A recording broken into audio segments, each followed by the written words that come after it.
Okay, right on. I'm back once again with another live stream. To all you people watching, good morning, good afternoon, good evening. I'm saying all those things because since this is a live stream and this media platform is that I'm doing this live stream on is global. So I would imagine the time zones and days, time zones and regions will be different from the one that I'm in right now. That's to I'm making this live streaming video. And most of you in here in North America, where I am, are probably in bed right now, sleeping, preparing for the next day of work or business. And for others, are in different time zones, different from mine, are probably just getting up in the morning and getting ready to head off to work or head off to the farm or whatever. Or in one of the few, there are different time zones, are probably right now in the afternoon watching or basically finishing off work and just getting ready to head home for dinner or supper, as they call it. Whether it be here in North America, South America, whether it's in Europe, Africa, Asia, Australia. So I just thought I would make this live stream.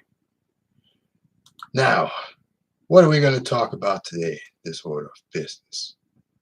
Okay. The first order of business talking about investments, because from what I'm seeing in this story, according to sources, condo investors in Toronto are losing a lot of money. Now, I don't know why this is, but when condo investors are losing money, that's a telltale sign that their rents are not really, they're not really getting their rents. Or should I say, the landlords that are managing their buildings, they're not getting their rents. Or maybe they're not getting enough from their mortgage rates. But then again, with condo, you pay condo fees, mortgages, and property taxes. Because you're living in a condo. You just bought a condo.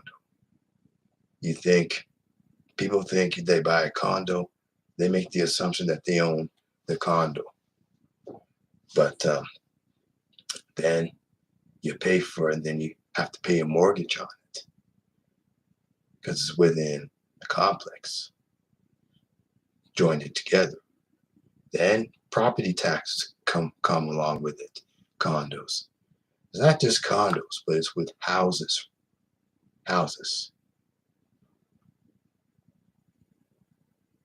Oh, hello, Derek. How you doing? Hope you're doing well.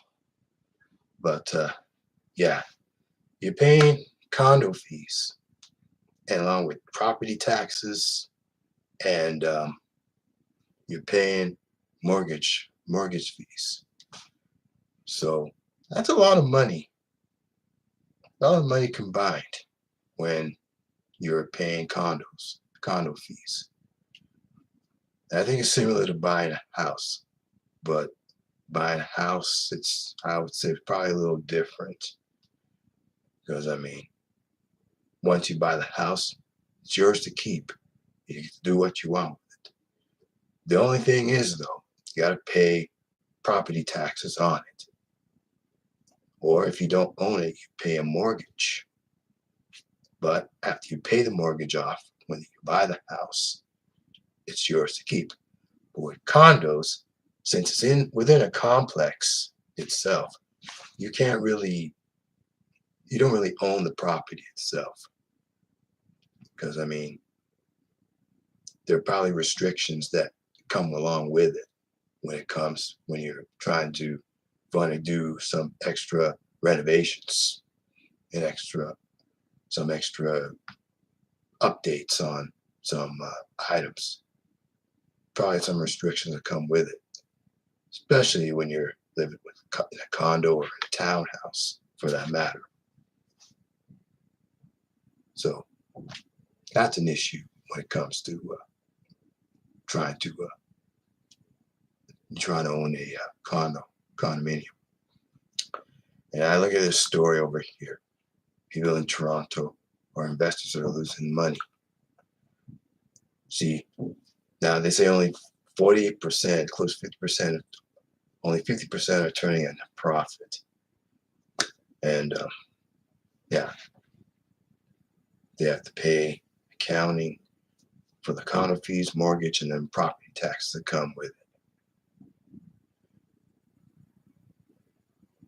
Yeah, it's a tough investment to get into. It's very hard to invest in condos. Okay, so with that said, let us get on to the second story that I want to discuss here, as I'm seeing. It has to do with minimum wage. As you know, minimum wage in Alberta, I think, has gone up. I think about maybe $15, $16 an hour. Now BC, our neighbors to the west, they're raising their minimum wage up 77%. Now it's going to go up to $16.75 an hour, I would say. Well, it's not bad. I think it depends on a number of factors. It depends on how many hours you work, and depends on which jobs that you do. Because some companies will pay $16.75 an hour. Other companies will be their wages will be a little bit lower than what than the company has. You see. But realistically, if you look at this, it's still really part-time. Whether you're working 32 hours, 40 hours a week, that's still part-time hours. Oftentimes most companies, they regulate the part-time hours, $16.75 an hour. Even though it's full-time hours, they regulate to part-time. That's regular part-time hours, because still not really enough to go by. Anyway, go by and to pay. They can pay the rent and pay the bills along with it. So, yeah, they say here, 150,000 workers in BC are getting raises. Sometimes it's Thursday. And let's see. According to some sources, yeah, of course, not just the people that'll be hurt from this if they raise it. Companies will be hurt when they raise the minimum wages. Because if you think about it, companies have to make money. Meaning, if they raise the wages for their employees, they have to raise the cost of items they sell, because they have to make a profit, generate a profit in there. So BC, while they have the right idea for most of their citizens in that province, I would say it's probably a double-edged sword. But again, it depends on the company and depends on the type of jobs that most of these employees do. And of course, the number of items that are sold, or let's say the cost of items that are sold in the province. Because I mean, think about it, it's really expensive to live in BC because not only do they have the GST, goods and service tax, they have the HST, harmonized sales tax, which is added to most purchases that customers pay, and most businesses in the province collect. So that reviews a lot. All right, I have past the 10-minute mark thus far, and I think maybe the last thing I will talk about for this live stream, I would say, would be, let me just wait for it. Oh, by the way, I was reading some stuff about China.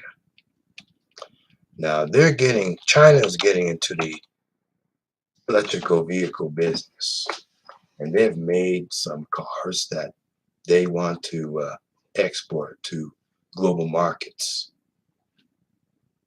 which I don't think is a bad thing for the country, but the country's going to enter a very competitive field when it comes to manufacturing and exporting their electrical vehicles, or mainly their cars in general, because they got to go against the likes of the U.S., their U.S. Manufacturers, and Europeans like Germans and Italians, and of course Asians, which is the South Koreans and Japanese. You see, but again, it depends on where they're going to sell it. They're going to sell to places like, say, in Europe, or most of their regions in Asia and Middle East and Africa and South America. Then they'll do all right in that sector. But if they're trying to sell to places like Japan and North America, it's a tough market to crack when it comes to selling cars like that for Chinese people, you see. Oh, wow. Thank you. Thank you very much, Victor. Nice to say, I'm saying hi to you as well, you see. Hope you have a good day. And let's see. Okay, now getting back to this. Yeah, as I said, China, if they're going to export a lot of their vehicles, they're going to have their work cut out for them, you see. Because now they have to deal with competitors they're competing against, you see. They probably will have to deal with other factors as well, such as exporting to global markets out there. I'm not saying they're not going to be able to do it, but yeah, the electrical vehicle business is becoming very saturated in a way, because not only do they have to come up with the supplies, but they have to deal with the demand that goes along with it. And the demand for electric vehicles, while it is there, still not quite evident yet. Maybe China will succeed in that. But let's think about this. Most American automakers like Ford and General Motors, they're getting into the electrical vehicle business, along with their Asian competitors, Japanese and South Koreans. They are getting to, like, say, Hyundai has just came up with a new SUV that's electric. In fact, it won Motor Trend's SUV of the year. Can you believe that? Hyundai. Electric SUV becoming Motor Trend's SUV of the year. Unbelievable, eh? And then you have automakers and Japanese automakers, like say, for instance, I think Toyota and Nissan. Nissan's coming up with some electrical vehicles as well. And Subaru has an electrical vehicle. So Chinese manufacturers, they got their competitors, they got the competition cut out for them. So be interesting to see what they come up with. Okay, what got me into this graphic design? Well, Victor and I took a course in school, and I basically just read some books on graphic design, and I basically watched the videos. But most of all, I took some courses in school to get into graphic design, and I actually basically just looked at some logos and saw the fascinating shapes of them, and started basically sketching and drawing to visualize the concept of what logos look like. So that's what got me into graphic design. But yeah, graphic design is really all about conceptualizing and drawing a little bit. But drawing and sketching, they're the most important skills for any graphic designer. But there are tools out there you can use, there are programs you can use, such as Photoshop, Illustrator, and InDesign. But they're just tools. Again, they're just tools. You gotta learn how to draw the concept, and you can learn drawing by getting a sketchbook and a pencil and a pen and an eraser. That's it. Okay, so somebody sent me a question too. What type of music do I listen to? Okay, I listen to everything. But mostly I listen to rap and hip hop. But music, I listen to almost everything, like rap, rock. I listen to some heavy metal, hard rock, classical music. Basically, I also listen to some world music like salsa and African music. But I really like salsa music and Latin music. So that's the music I listen to. If that answers the question. But getting back to this, I would say, back to what I was discussing. But I don't think so. Yeah, I think I pretty much said everything I wanted to say in business. And we're almost up to 20 minutes. But lastly, I will say one small detailed piece and get off this live stream. Okay, what can I say? What can I talk about for the last few minutes before I close this stream? Okay, all right. What can I say here?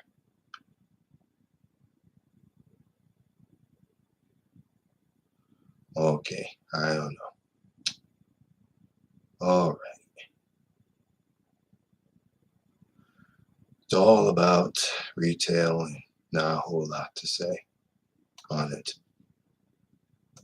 But I will say this though. Summer is here, and more and more restaurants have opened up. So restaurants have opened up, and lots of any last advice I can give a newbie? Well, it depends on what device. A graphic design. Okay. graphic design, what you can do is just read some books on graphic design or watch some videos on graphic design and basically the whole concept of design to come up with some ideas on what you can do.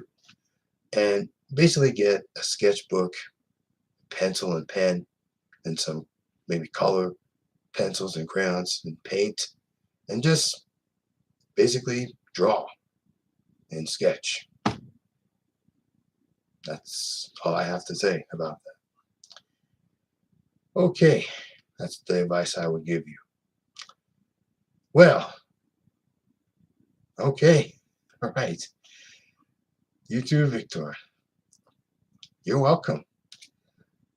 As for now, I'm going to end this live stream. Thank you for tuning in, and have yourselves a wonderful day or afternoon or evening. Take care. You too, Victor, and everybody out there.